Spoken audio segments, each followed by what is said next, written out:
Hi மக்களே, எல்லாம் பிரியாணி சாப்பிட்டோம். நைட்டு சில சாப்பிட போகிறோம். நானும் எந்த பொருளையும் இப்படி சீலாலாம் விட்டு சாப்பிடவே கூடாது. ஒரே ஒரு தங்கி வந்து போய் சீலாலாம் வெட்டி சாப்பிட விட்றாங்க. பார்த்துக்கிறாங்க. நல்லா இருக்கா? வீடியோ கட் பண்ண அது தெரியா?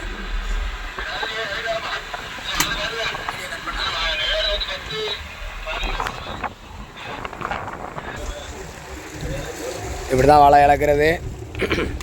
நம்ம நல்லா பார்த்துக்கிடுங்க. இந்த வாழை இப்படி தான் போவோம். அது ஒரு கொடிக்கம்பு. அடுத்து போடுறதுக்கு எடுத்து வச்சுருக்கோம். அந்த கொடிக்கம்பை நல்லா பார்த்துக்கிடுங்க. வாழை நீளத்தால் போய்கிட்டு இருக்கு. இப்படி தான் வாழை இழக்கணும். இப்படி தான் நாங்கள் இழக்குவோம். இது நம்ம பிரதரு மடவில் இழக்கிறாப்புல. அது நம்ம ஃப்ரெண்டு பக்கத்தில் நிற்காப்புல. இந்த வாழை அவ்வளோத்தையும் நாங்கள் இழக்கணும்.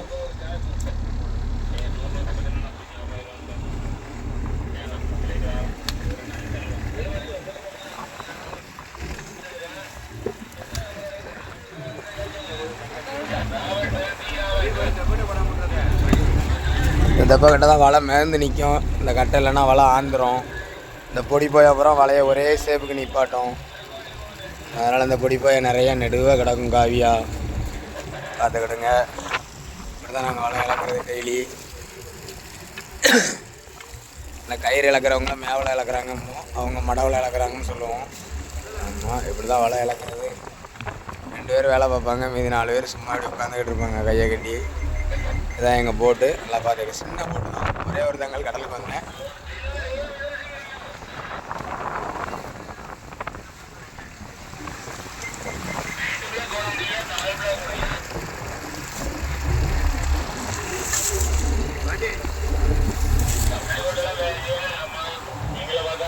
இப்படி தான் வலை இழக்கணும். காலையில் விடிய காலம் 2 மணிக்கு வலையை பிடிச்சி இழுக்க ஆரம்பிப்போம். ஆமாம், இப்போ மணி சாயங்காலம் 5 மணி. அந்த வீஞ்சில் தான் வலையை வாங்குறது. கையிலலாம் அந்த வலையை கிளப்பி வாங்க முடியாது. 13 பாவம் இறக்கம் இருக்கும். தண்ணிக்குள்ளே 15 பாவம் நிற்கும் தெப்பக்கட்டையோடு சேர்த்து. 13 பாவம் இந்த வலை இறக்கம் மட்டுமே. அந்த வீஞ்சில் தான் நாங்கள் வலையை வாங்குவோம். பார்த்துக்கிடுங்க. நம்ம இதில் டிவியில் வச்சுக்கிறது இவர் தான். நாங்கள் எல்லாம் ஒன்றா தான் கண்டுக்க போகிறோம். சில மீனை வெட்டிட்டாப்புல. நம்ம எங்ககிட்ட போதுமான கத்தி இல்லை.